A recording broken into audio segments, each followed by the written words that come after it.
अंदर नीचे से लेकर 7 किला है पहाड़ में, नीचे से लेकर यह देवी के गाड़ है पूरा सिहावा क्षेत्र पूरा देवी देवता के गाड़ है। मेला बड़ा होने के बाद कलेश्वर मेला मांगी। जय हिंद दोस्तों, तो कैसे हैं आप लोग। स्वागत है आप सभी का हमारे YouTube चैनल मिंजरा टेक एंड ब्लॉग पर। दोस्तों आज मैं आप लोगों को एक और शानदार सफ़र पर लेके जाने वाला हूं। यह हमर धरोहर सीरीज की दूसरी वीडियो है। इस वीडियो में आप लोगों को सिहावा स्थित श्रृंगी ऋषि जी के आश्रम लेकर जाने वाला हूँ। यदि आप श्रृंगी ऋषि जी के बारे में नहीं जानते तो मैं आप लोगों को बता दूँ कि सिहावा स्थित श्रृंगी ऋषि जी का आश्रम छत्तीसगढ़ का बहुत ही अच्छा टूरिस्ट अट्रैक्शन पॉइंट है। यहाँ आप लोगों को महेंद्रगिरी पर्वत पर स्थित श्रृंगी ऋषि जी का अद्भुत आश्रम देखने को मिलता है। इसके साथ ही यहाँ आप लोगों को महानदी का उद्गम स्थल, शांता माता मंदिर और स्वयं शीतला माता मंदिर का भी आप लोगों को यहाँ पे दर्शन होना है। यहाँ सप्तऋषि वाटिका बनाई गई है। इसके साथ ही इसको सप्तऋषि गढ़ भी कहा जाता है। यहाँ 7 ऋषियों का अलग अलग पर्वत पर आप लोगों को आश्रम देखने को मिल जाएगा दोस्तों। इसके साथ ही आप लोगों को महानदी के उद्गम स्थल के भी यहाँ पे दर्शन होता है, जहाँ आप स्वयं महानदी को उद्गम होते हुए भी आप लोग देख सकते हैं दोस्तों। तो ये वीडियो थोड़ी सी लंबी हो सकती है, तो वीडियो में आप लोग अंत तक बने रहिए दोस्तों। आई होप आप लोगों को वीडियो अच्छी लगेगी। तो चलिए सफ़र की शुरुआत करते हैं दोस्तों।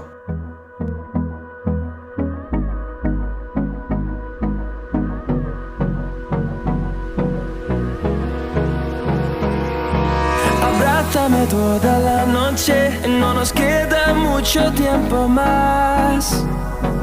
No quiero perder lo que queda. Seguimos siempre la pasión y confiamos solo en el amor. Yeah. No quiero perder lo que queda. Y más allá. A través de la gran oscuridad hasta que me convierta en rayos. Y más allá. तो इस तरह से धमतरी से चलकर दोस्तों 60 kilometre की दूरी तय कर हम लोग पहुंच चुके हैं श्रृंगी ऋषि जी के धाम सिहावा पर। यहाँ पे आप लोग देख सकते हैं, ये सामने आप लोगों को जो पहाड़ दिखाई दे रहे हैं दोस्तों, यही है महेंद्रगिरी पर्वत। इसी पर्वत पर महर्षि श्रृंगी ऋषि जी का आश्रम स्थित है और इसी पर्वत से महानदी का भी उद्गम होता है दोस्तों। इस पर्वत पर चढ़ने के लिए यहाँ पे 409 सीढ़ियों का हमें खड़ी चढ़ाई करनी पड़ेगी दोस्तों। यहाँ पे सीढ़ियों की संख्या तो 409 आप लोगों को बहुत ही कम लग रही होगी, लेकिन मैं आप लोगों को बता दूं कि ये चढ़ाई जंगलों के बीच से होकर जाती है और यहाँ की जो सीढ़ियाँ है उसको पहाड़ों को काट कर यहाँ पे बनाया गया है, जिस वजह से यह सफ़र और भी ज़्यादा एडवेंचरस हो जाता है दोस्तों। जैसा कि आप लोग देख सकते हैं, हम लोग पहुंच चुके हैं प्रवेश द्वार पर। यही वो द्वार है जहां से श्रृंगी ऋषि जी के आश्रम में जाने के लिए रास्ता स्टार्ट होता है। तो चलिए हम लोग भी चलना स्टार्ट करते हैं दोस्तों।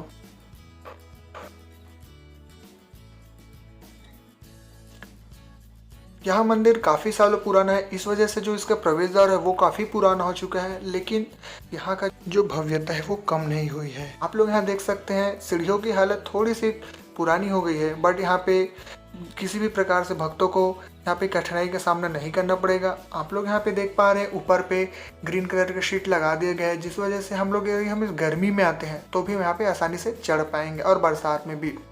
हम जैसे ही चढ़ना स्टार्ट करेंगे हम लोग को सबसे पहले यहाँ पे हनुमान जी के दर्शन होते हैं। तो चलिए हनुमान जी के दर्शन कर लेते हैं। यहाँ पे काफ़ी ऊँचा यहाँ पे हनुमान जी की मूर्ति लगाया गया है, जो चढ़ने के स्टार्टिंग में ही बनाया गया है। हमने यहाँ पे पूछा तो बताया यहाँ गया कि यह हनुमान जी हम लोगों को यहाँ शक्ति प्रदान करता है इस पहाड़ पर चढ़ने के लिए और हमारी सुरक्षा के लिए।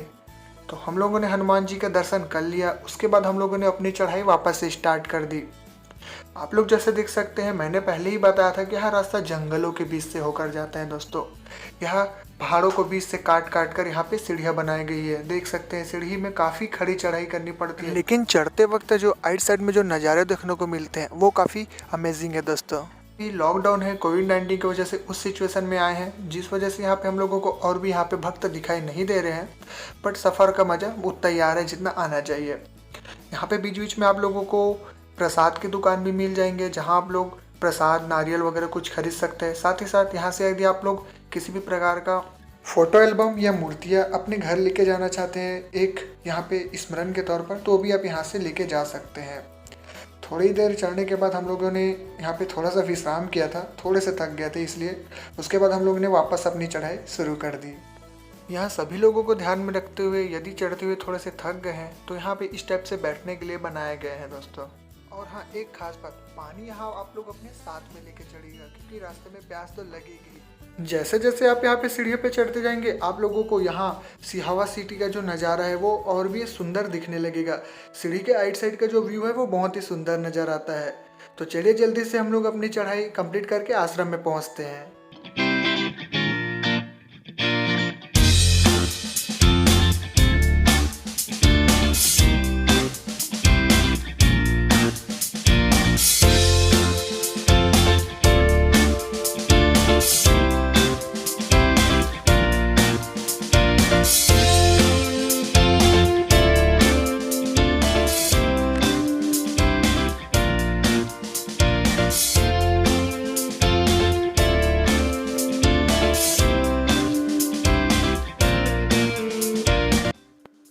इस तरह से दोस्तों 4 से 9 सीढ़ियों की चढ़ाई कंप्लीट करके हम लोग पहुंच चुके हैं महेंद्रगिरी पर्वत की चोटी पर, जहां श्रृंगी ऋषि जी का आश्रम है।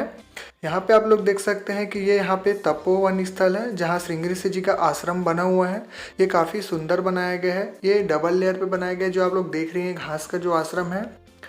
और साथ ही साथ यहाँ पे आप लोग चढ़ने के बाद यदि आप लोगों को थोड़ी सी भी थकान फील हो रही है तो वो थकान आप लोगों की तुरंत ही दूर हो जाने वाली है, क्योंकि यहाँ से चढ़ने के बाद जो आइट साइड का जो नज़ारा देखने को मिलता है वो काफ़ी सुंदर होता है।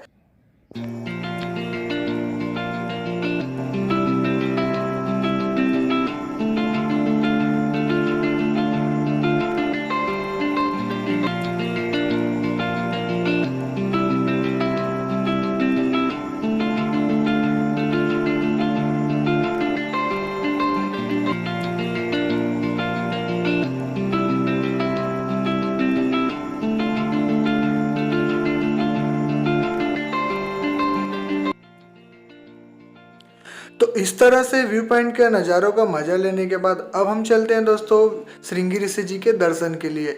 यहाँ श्रृंगी ऋषि जी के दर्शन के लिए जैसे हम पहुँचे तो हम लोगों को श्रृंगी ऋषि जी के बारे में बहुत कुछ जानने को मिला, जैसे कि उनका नाम में ही बहुत कुछ छिपा हुआ है। श्रृंगी ऋषि जी के जन्म से पीछे भी काफ़ी सारी कहानियाँ जुड़ी हुई है दोस्तों। आप लोगों को बता दो जी कि श्रृंगी ऋषि जो महाराज है उनका रामायण से बहुत ही गहरा नाता है। रामायण में जो राम जी की बड़ी बहन थी शांता माता, वो श्रृंगी ऋषि जी की पत्नी है। और साथ ही साथ रामायण में राम जी के जन्म में भी श्रृंगी ऋषि जी का योगदान है। तो वो कैसे है ये कहानी मैं आप लोगों को आगे बताता हूँ। यहाँ पे आप देख सकते दोस्तों पहाड़ की चोटी पर बनाया गया श्रृंगी ऋषि जी के आश्रम में छोटा सा मंदिर बनाया गया है। यहाँ हम लोगों को पहुँचने के बाद छोटा सा यहाँ पे मंदिर देखने को मिला और उनका तप स्थल और समाधि स्थल भी हम लोगों को देखने को मिला। ये हम लोग अभी जो देख रहे हैं ये उनका समाधि स्थल है। यहाँ पे आप लोग देख सकते हैं श्रृंगी ऋषि जी से उनसे जुड़ी कहानियों का यहाँ पे हम लोगों को पेंटिंग के माध्यम से समझाया गया है। यहाँ पे श्रृंगी ऋषि जी के बचपन की तस्वीरें भी यहाँ पे लगाई गई है। पेंटिंग के द्वारा यहाँ पे हम लोगों को सप्त ऋषि जो कहे जाते हैं उनमें से सातों ऋषि जी का यहाँ पे हम लोगों को पेंटिंग देखने को मिलता है। सिहावा क्षेत्र को आप लोगों को बता दो कि सप्त ऋषियों का गढ़ कहा जाता है। यहाँ पे सप्त ऋषियों का सातों ऋषियों का यहाँ पे आश्रम बना हुआ है। यहाँ पे पेंटिंग के द्वारा ये भी बताया गया है कि आप ये जो पूरा महेंद्रगिरी पर्वत है उसको कैसे घूम सकते हैं। यहाँ से आप लोगों को स्टार्ट करके हुए इधर आप लोगों को शांता माता मंदिर से होते हुए दूसरी छोर पे यहाँ पे उतार दिया जाता है। तो इस तरह से यदि आप पूरा महेंद्रगिरी पर्वत का टूर लेना चाहते हैं तो यहाँ स्थित पेंटिंग से आप हेल्प ले सकते हैं और पूरा वहाँ से घूम सकते हैं। यहाँ पुजारी जी से बात करने पर हम लोगों को श्रृंगी ऋषि जी से जुड़ी कहानियों को पता चला कि श्रृंगी ऋषि जी का जन्म एक हिरणी के गर्भ से हुआ है दोस्तों। जी हाँ दोस्तों, श्रृंगी ऋषि का जन्म हिरणी के गर्भ से हुआ है, जिस वजह से श्रृंगी ऋषि जी के बचपन से ही उनके सर पे श्रृंग थे। इस वजह से ही श्रृंगी ऋषि जी का नाम श्रृंगी पड़ा, जिसको बाद में श्रृंगी ऋषि कहा गया। आप लोग यहाँ पे फोटो पे देख सकते हैं श्रृंगी ऋषि जी के सर पे श्रृंग है। तो यहाँ पे पहले ये वाली मूर्ति नहीं थी। यहाँ पे पहले एक पत्थर की बनाई गई मूर्ति थी जो बाद खंडित हो गई थी। उसके बाद उसको विसर्जन कर यहाँ पे संगमरमर की मूर्ति की स्थापना की गई है। और भी बहुत सारी बातें हम लोगों को यहाँ आने पे पता चली जो मैं आप लोगों से शेयर करना चाहता हूँ। हम लोगों को यहाँ आने के बाद पता चला कि राजा दशरथ जो कि श्री राम के पिता है, राजा दशरथ जी यहाँ आए थे। उनका यहाँ आने का कारण यहाँ था कि जब शुरुआत में हम लोगों को रामायण में पता चलता है कि जब राजा दशरथ की रानियों के पुत्र नहीं प्राप्त हो रहे थे, तब उनके जो कुल गुरु थे उन्होंने उन लोगों को पुत्रकामेष्टि यज्ञ का यहाँ पे करवाने को कहा था, जिसके लिए उनको श्रृंगी ऋषि जी के द्वारा यह कार्य संपन्न कराना था। इसलिए राजा दशरथ खुले पांव यहाँ से अयोध्या से लेकर यहाँ दक्षिण कौशल कहे जाने वाले, उस समय में छत्तीसगढ़ को दक्षिण कौशल कहा जाता था, तो दक्षिण कौशल के जंगलों में श्रृंगी ऋषि जी का जो आश्रम है सिहावा में, वहाँ राजा दशरथ आए थे और यहाँ आने के बाद उन्होंने श्रृंगी ऋषि जी से यह प्रार्थना की कि वह उनके साथ अयोध्या चले और उनके लिए पुत्रकामेष्टि यज्ञ संपन्न करे। त्रेता युग में रामायण में हम लोगों ने देखा है जो श्री राम जी के जन्म के लिए पुत्रकामेष्टि यज्ञ संपन्न किया जाता है, वह श्रृंगी ऋषि के द्वारा ही किया गया था दोस्तों। तो इस प्रकार श्रृंगी ऋषि जी का आश्रम का यहाँ पे महत्व इसलिए बढ़ जाता है क्योंकि इनका कनेक्शन जो है वो रामायण काल से भी जुड़ा हुआ है। पुत्रकामेष्टि यज्ञ संपन्न करने के बाद राजा दशरथ ने श्रृंगी ऋषि जी को कुछ दान देना चाहा।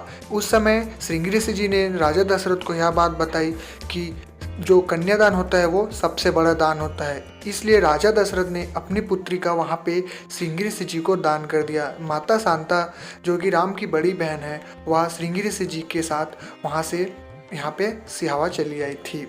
तो इस प्रकार यहाँ मान्यता है दोस्तों कि श्रृंगी ऋषि जी के दर्शन करने से और यहाँ यज्ञ करवाने से अभी भी निसंतान दंपतियों को यहाँ पे पुत्र की प्राप्ति होती है, क्योंकि श्रृंगी ऋषि महाराज के द्वारा ही श्री राम जी का यहाँ पे यज्ञ करके जन्म हुआ था। प्रतिवर्ष मकर संक्रांति के दिन यहाँ पुत्रकामेष्टि यज्ञ का आयोजन किया जाता है, जिसमें बड़ी संख्या में लोग आते हैं। इसके अलावा मैं आप लोगों को बता दूं, अभी छत्तीसगढ़ सरकार द्वारा रामगमन मार्ग का चयन किया गया, जिसमें 13 जगहों को चिन्हित किया गया है। उनमें से छत्तीसगढ़ का सिहावा भी इसमें है। तो छत्तीसगढ़ में राम जी का आगमन भी हुआ है और वहाँ श्रृंगी ऋषि के दर्शन के लिए यहाँ पे वह। तो इस तरह से श्रृंगी ऋषि जी का जो आश्रम है दोस्तों, वो हम लोग बोल सकते हैं बहुत ही अच्छा यहाँ पे दर्शनीय स्थल है। साथ ही साथ यहाँ आप लोगों को एडवेंचरस का मज़ा देता है, क्योंकि यहाँ से ऊपर से जो नज़ारे वो बहुत ही सुंदर है। साथ ही साथ जंगल के बीच से होकर जो रास्ता वो बहुत ही हम लोगों को यहाँ पे आनंदित कर देता है। तो इस तरह महेंद्रगिरी पर्वत पर स्थित श्रृंगी ऋषि जी के आश्रम का दर्शन करने के बाद, उनकी कहानियाँ जानने के पश्चात हम अपने अगले डेस्टिनेशन पर चल पड़ते हैं, जो कि है श्रृंगी ऋषि जी का तप स्थल, जहाँ से महानदी का उद्गम होता है।